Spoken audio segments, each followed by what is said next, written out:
ایک بزرگ فرماتے تھے اگر کسی کو تم برائی میں بھی دیکھو تو یہ سوچو ہو سکتا ہے اس کی زندگی کی آخری برائی ہو اور پھر وہ توبہ کر لے، اور میری زندگی کی ہو سکتا ہے یہ آخری نیکی ہو، مجھ سے کوئی گناہ سرزد ہو جائے۔ کتنے لوگ ہیں جو مرتبہ کمال پہ پہنچے لڑک گئے، بڑے بڑے لوگ تھے لیکن انجام ٹھیک نہیں ہوا۔ بلعم بن باورا کی مثال ہمارے سامنے موجود ہے۔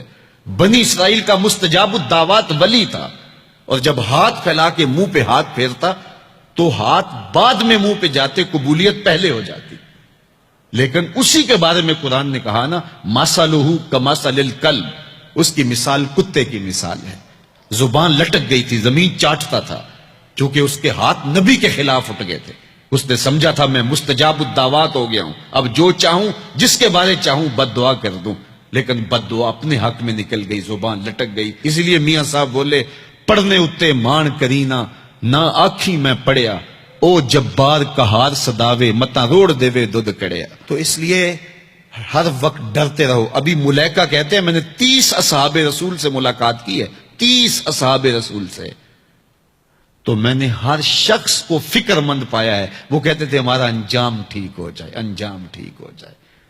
حضرت سیدنا ابو بکر صدیق رضی اللہ تعالیٰ عنہ، جن کے بارے میں میرے رسول کی زبان سے لفظ نکلے، ابو بکر فی الجنہ، ابو بکر جنتی ہے، لیکن وہ کہتے ہیں ایک چڑیا کو دیکھ کے شاخ پہ بیٹھی ہے، کہا واہ چڑیا کتنی موج ہے تجھے، ایک شاخ سے اڑتی ہے دوسری شاخ پہ بیٹھ جاتی ہے، اور قیامت کے دن تیرا حساب بھی نہیں ہوگا، پسے تو ہم ہیں جن کا حساب ہوگا۔ یہ وہ لوگ ہیں جن کی زندگی دیکھیے، ان الشیطان یفر من ظل عمر، عمر وہ ہے جس کے سائے سے شیطان بھی بھاگتا ہے، لیکن وہ کہتے ہیں کاش میں مٹی کا ڈھیلا ہوتا۔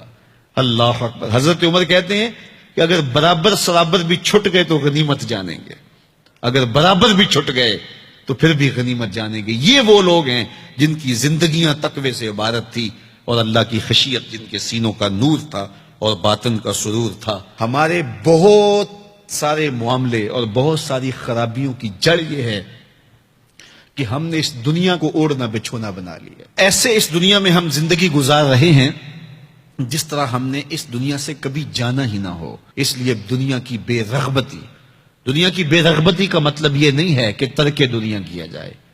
اس پر صوفیاء نے جو بات کہی وہ بہت خوبصورت کہی۔ وہ کہتے ہیں کہ دنیا کے اندر ایسے رہو جس طرح کشتی پانی میں رہتی ہے، کہ کشتی پانی میں رہتی بھی ہے لیکن پانی کو اپنے اندر آنے بھی نہیں دیتی۔ تم دنیا میں رہو، دنیا تمہارے اندر نہ رہے۔ اگر تم دنیا میں رہو گے تو خیر ہے، اگر دنیا تمہارے اندر رہی تو پھر کچھ نہیں بچ پائے گا۔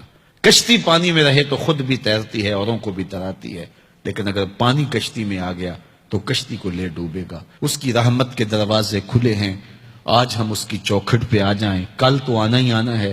پھر جو کفن میں منہ چھپا چھپا کے آتے پھریں گے، کیا اچھا ہو کہ خود کھلے منہ سے اس کی رحمت کے دروازوں پہ آ جائیں۔ اس کی رحمتیں آواز دے رہی ہیں، یا ایھا الانسان، او بھاگنے والے انسان، او نسیان کے پتلے، او بھولے ہوئے، او بھٹکے ہوئے، راستہ چھوڑ کے جانے والے، مالک کی رحمت کی آغوش کو ترک کر دینے والے، آجا پلٹ کے، ما غرک بربک الکریم، آجا تیرا رب بڑا ہی کریم ہے۔ قبل اس سے وہ ماننے سے انکار کر دے، توبہ کا دروازہ بند ہو جائے، سورج مغرب سے طلوع ہو جائے، پھر بندہ ہاتھ کاٹے۔ کسی نے چیخ چیخ کے مجھے کہا تھا، کوئی رو رو کے ترلے منتیں کر کے مجھے کہتا تھا، میں اس کی بات کو نہ سنا، کاش کہ اس کی پکار کو سن لیا ہوتا، اس کی آواز پہ لبیک کہہ دیا ہوتا، اور میں اس کے ساتھ چل پڑتا، اور وہ مجھے انگلی تھام کر محمد عربی کی چوکھٹ پہ پہنچا دیتا، تو آج یہ رسوائیاں میرا مقدر نہ ہوتی۔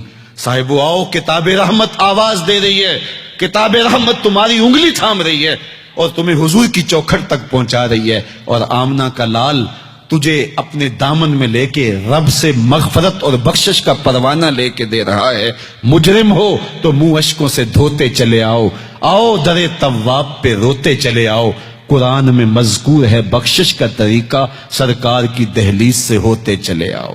اور تھوڑی سی زندگی باقی ہے، بہت زندگی کاٹ چکی، آوارگی میں کاٹ دی، اور گناہوں میں کاٹ دی، منمانیوں میں کاٹ دی، خواہشات نفس میں کاٹ دی۔